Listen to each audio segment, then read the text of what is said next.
Delicious vegetable kurma. Come, let's make it. First step, I'm going to steam the vegetables.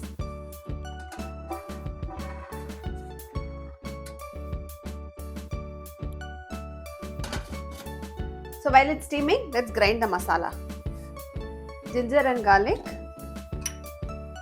soaked cashew nuts,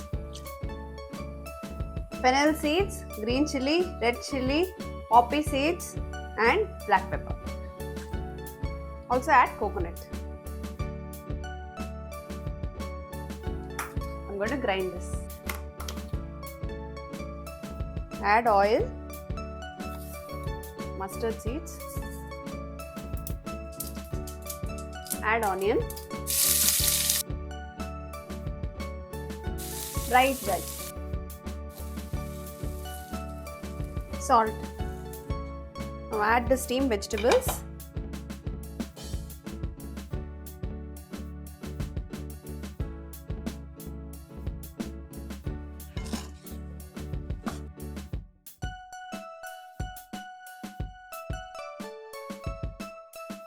Add the ground masala.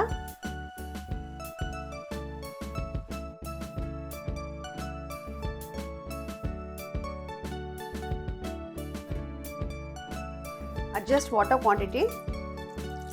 Let it cook for 10 minutes. Garnish it with mint and coriander leaves. Vegetable kurma is now ready.